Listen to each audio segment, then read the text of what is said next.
I sent out the invitations 3 weeks in advance, one to the house address and one by email just in case. I even triple-checked that the ceremony wouldn't overlap with any holidays or big family events. I knew Caleb's birthday fell on the same weekend, but I figured they could come for one day. Just one. The reply came sooner than I expected. It was a text. My father didn't bother with punctuation.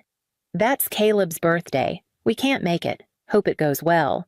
I stared at it for a long time. Then I reread it as if tone might change the second time around. I imagined him typing it, maybe even glancing at my mother while he hit send, and both of them agreeing it was reasonable. I didn't answer. Not that night, not the next. I kept thinking maybe Mom would follow up with something gentler. Maybe Caleb would say, "I don't mind, go to her graduation." But no other messages came. Instead, I checked the mail every afternoon with a ridiculous hope that a card would show up late. That maybe they were trying to surprise me. That maybe they were different this time. It stayed empty.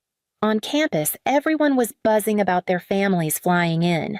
Moms asking what color corsage to wear. Dads buying dinner reservations. I stayed quiet. I printed my cap and gown confirmation, laid it on my desk, smoothed the crease with my hand. I folded it again and slid it into a drawer under a stack of grocery receipts and unpaid bills. Then I turned off my phone for the night, because if they weren't coming, I needed to decide whether I still would. The morning of graduation was colder than I expected. I wrapped the school-issued robe tighter around me as I stood in the check-in line, surrounded by chatter perfume and proud families taking blurry photos. I didn't bring anyone. I told my roommates I'd meet them there. I didn't want the moment where someone asked, "Where's your family?" and I had to lie with a half smile. Rows of folding chairs lined the field. Giant white tents flapped above the crowd. People held signs, cameras, noisemakers. One girl's parents had her name spelled out in glitter on poster board. Another was passing out cupcakes with her face printed on them. I found my seat in the second row, reserved for graduates with honors. My name was printed on a card, Sharpie scribbled for the announcer to read. I kept it in my hand like something I wasn't sure how to hold. When it was my turn, I stood, walked up the steps. The dean smiled and said my name. I heard light applause, polite and generic. Nothing personal. No one shouted. No one stood. I shook her hand, posed for a photo, turned, and walked down the steps. It was over in less than 15 seconds. Back in my seat, I looked out across the audience. There were empty spots in the far back, maybe for people who couldn't make it on time, or maybe just space that was never claimed. I imagined, just for a moment, my father standing there in a pressed blazer, arms crossed. My mother waving. Caleb laughing and handing me a card with a sarcastic joke written inside. But when I blinked, it was still just strangers holding phones. The speech started. I folded the name card in half and slipped it into my pocket. When I was 7, Caleb got a trampoline for his birthday. Not a small one either, the kind with netting padding a ladder. We spent the whole weekend jumping while cousins and neighbors crowded the backyard. There were banners, a cake shaped like a football, and a magician who made balloon animals. 2 months later on my birthday, I got a pink t-shirt and a grocery store cupcake with a single candle. Mom said, "We'll do something bigger next year," but we never did. Caleb's name always filled the house. His test scores on the fridge, his basketball schedule posted on the pantry door. When he got a B in chemistry, Dad emailed the teacher to argue the grade. When I got into advanced math a year early, no one mentioned it at dinner. By the time I hit high school, I stopped sharing news. I'd leave certificates in my backpack or toss them in the bottom drawer. When the BU acceptance letter came, I opened it in the kitchen shaking. I told them at breakfast. Dad blinked. "Boston, huh? That's not cheap." Mom nodded without looking up from her coffee. Later that day, Caleb got a parking ticket dismissed and they talked about it for an hour. So I learned not to ask. Not to hope.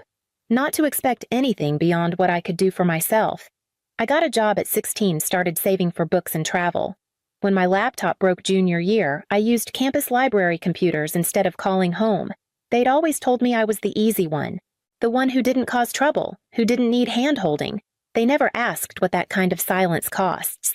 And so when the graduation crowd faded and the field emptied out, I walked home alone, already knowing how to carry what wasn't given. My first semester at BU, I worked 20 hours a week shelving books at the library and another 15 waitressing weekend brunches in the South End. I took notes during lectures, then rewrote them on the bus ride home. Sometimes I ate dry ramen in my dorm while reviewing flashcards. Other nights, I'd skip dinner and just sleep. I didn't mind the work. What wore me down was how invisible it felt. No one from home ever asked how I was managing. There were no care packages, no quick proud of you texts. Caleb once posted a blurry photo of himself holding a fish on Instagram and got a dozen comments from my parents. I posted a photo when I made the dean's list. Not a word. I didn't call. I told myself I was too busy. Truth was, I wasn't sure what to say. Hi, I haven't eaten a hot meal in 3 days. Also, I aced my statistics midterm.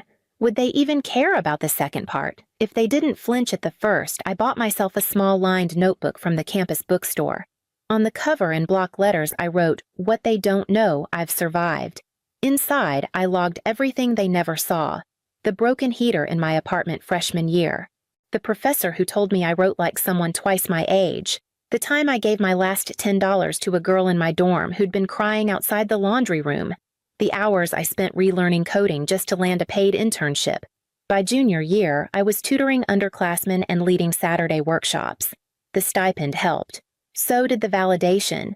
Still, every time I reached a new milestone, I'd glance at my phone like maybe this time someone would reach out. Maybe Caleb would say, "That's actually impressive." Maybe Mom would ask, "Are you taking care of yourself?" But the screen stayed quiet. So I started answering my own questions, cheering in my own head, documenting the victories no one else witnessed. And by the time senior year rolled around, I'd stopped wondering whether they'd ever notice. I already knew how to keep going without applause. After graduation, I packed my life into 2 suitcases and moved to Seattle. I'd accepted a contract analyst position with a nonprofit that used data to track public education disparities. It didn't pay much, but the work felt clean, quiet, necessary, honest. My apartment was a converted basement with crooked floors and no natural light, but it was mine. No one knew me there. No one expected anything. I biked to work in the drizzle organized spreadsheets by day, took long walks by night. I read novels I couldn't afford in college and tried recipes that didn't start with boiling water. No one called. I didn't either. My coworkers were kind. One of them, Mira, brought me homemade muffins on a Thursday and said, "You don't talk much, but you're sharp." I smiled. It was the closest thing to a compliment I'd received in months. Weeks passed. I made a habit of walking to the Fremont Bridge at sunset and watching the boats drift underneath. There was something about the motion, slow and steady, that soothed me. Then one night my phone buzzed with a name I hadn't seen in months. Mom. Just a text. "Thinking of you." That was it. No question, no update, no mention of graduation or the job or the fact that they'd missed the moment I'd worked 4 years for. Just those 3 words. I stared at the screen for a long time. My thumbs hovered. I typed, "Thanks. Hope you're doing well." Paused, backspaced, typed again. "I'm in Seattle now. Working, learning to breathe." Paused again. Finally, I deleted it all. Because what was I supposed to say? That I'd stopped expecting them to show up? That I still woke up sometimes thinking I'd dreamed the graduation because it had happened so fast and so alone that I didn't know how to carry both love and distance in the same chest. Instead, I powered off the phone and placed it face down on the kitchen counter. I opened my laptop and began drafting a fellowship application for a National Tech for Equity program. It asked for an essay about a time I overcame structural barriers. I didn't write about them. I didn't need to. I just told the truth. My version. The quiet one. And as I pressed send, I didn't even wonder if they'd be proud. A month after I submitted the fellowship application, I got an email with the subject line, "Congratulations, Callan Mora. You've been selected." I read it twice before it sank in. They'd chosen 5 of us from hundreds of applicants. We'd receive funding, mentorship, and a platform to present our work nationally. I'd pitched a project that used public school data to map underfunded communities, and they believed in it. Part of the fellowship included a press release. Just a simple feature on the organization's website, my photo, a short write-up. I didn't think much of it, but someone shared it, then someone else. A reporter from a local Seattle tech magazine reached out for an interview. I almost said no, but the editor wrote back personally, "Your story matters, especially the parts you think are too quiet to be important." So I sat down with her one rainy morning and answered her questions about working through school, about choosing purpose over prestige, about not having anyone in the stands when I walked the stage. The article came out 2 weeks later. The title, Quiet Power: Callan Mora's Path to Purpose. I didn't even know it had gone viral until Mira burst into my office phone in hand. "You're on my feed," she grinned. "And you look fierce," old classmates commented.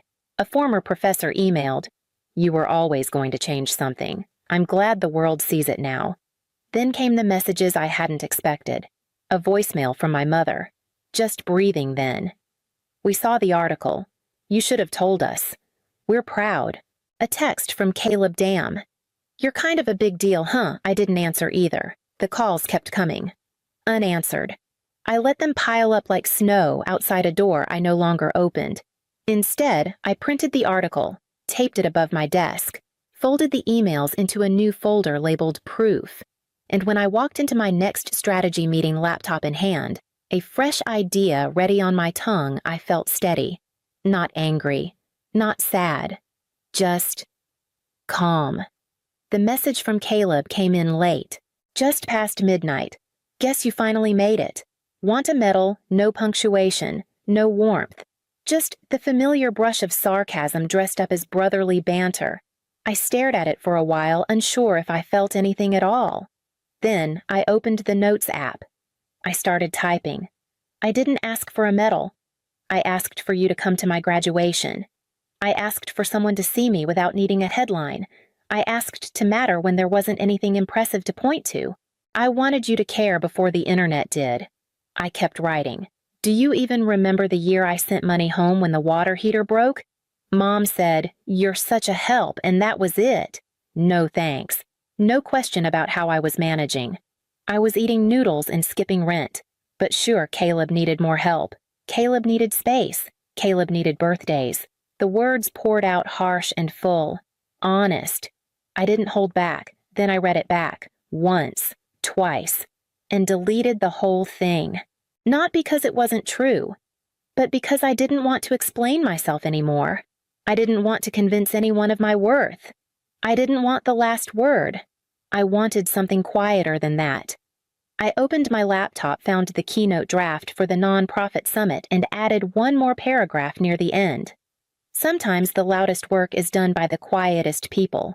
Not because they have nothing to say, but because they've had to learn how to survive without applause. I saved the draft and sent it to the organizers. Then I closed everything: tabs, messages, notifications, and stepped outside. The air smelled like rain. The streetlights hummed.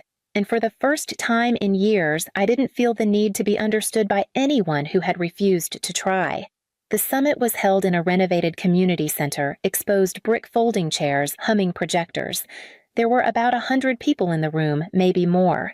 Most of them were educators, nonprofit workers, young organizers in thrifted blazers. The kind of people who knew how to build something from almost nothing.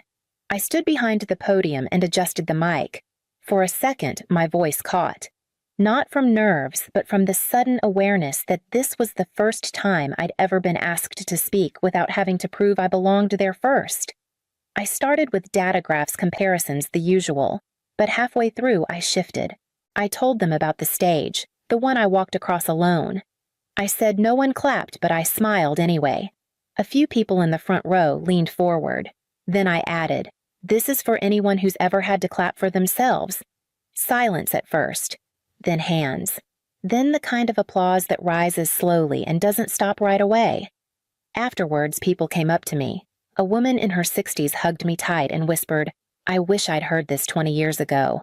A teenager with green hair handed me a note that simply read, "You made space I didn't know I needed." Later that night, a clip from the speech was posted online. I didn't know until Mira texted me, "You're everywhere." Thousands of shares, comments from strangers. This voice, this truth, and somewhere buried in the mix, a message from my father. "Your mom and I saw the video. You should have told us you were speaking." I didn't reply. Instead, I sat on my porch, cup of tea in hand, and let the screen go dim in my lap. The words, the room, the moment, they were mine. And for once, that was enough. I called it the Quiet Start Fund, a small mentorship program with seed funding from my fellowship and a matching grant from a partner nonprofit. It was designed for first-gen college students who, like me, didn't know how to ask for help or whom to ask. I emailed my former statistics professor the day we launched. He replied in under an hour and donated $500. In his note, he wrote, "You always saw the patterns before the rest of us." I read it twice. Mentors began to reach out, some from the summit, others I'd never met. A retired counselor, a young teacher from Chicago, a woman who used to work at a shelter and now ran coding workshops on weekends. We built something week by week with no headlines this time, just quiet, steady work. On the third week, a letter arrived. Handwritten soft pink envelope with no return address. It was from my mother. The handwriting hadn't changed. Inside, proud of you. Always. That was it. No date, no apology, no mention of the years in between. I turned it over in my hand, waiting to feel something, waiting for a tug. But it didn't come. So I set it gently beside the recycling bin, not in it, but near enough that I wouldn't see it again unless I chose to. Later that day, I met with our first cohort of mentees on Zoom. We talked about FAFSA forms, imposter syndrome, cheap meal prep hacks. One of them, a girl named Justine, stayed behind after the others signed off. "I didn't think someone like you would get it," she said quietly.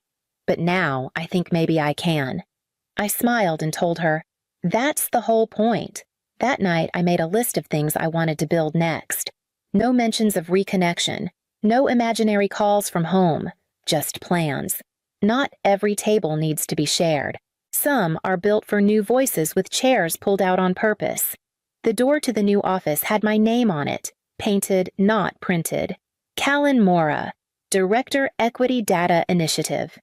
I ran my fingers lightly over the plaque before stepping inside. The room was still settling in half-unpacked boxes, a few framed photos waiting for nails.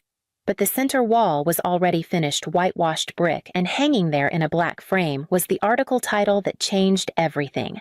She did it anyway. The team had surprised me with it. At the welcome meeting, they stood in a semicircle clapping. Someone handed me a mug with my own quote printed on it to anyone who had to clap for themselves. I smiled and tucked it next to the stack of notebooks on my desk. I wasn't used to this being seen, expected, valued, but I didn't flinch from it either. I spent most of that first week listening, learning names, ideas, rhythms. The work was national now, bigger in scale, but rooted in the same truth: data could tell the story others chose to ignore. On Friday, after everyone left, I stayed behind, turned off the main lights, let the city hum outside the window. The office smelled like fresh paint and strong coffee, the good kind, the kind you buy for people you want to keep. I sat down, opened my journal, the one I used to call "What They Don't Know I've Survived." Now it had a new title, "What I'm Building Without Permission." I wrote a single sentence. This time I am the headline. Then I whispered into the empty room, not bitter, not broken, just steady. I'm not waiting for them anymore. They missed the first chapter. I'm writing the rest without them.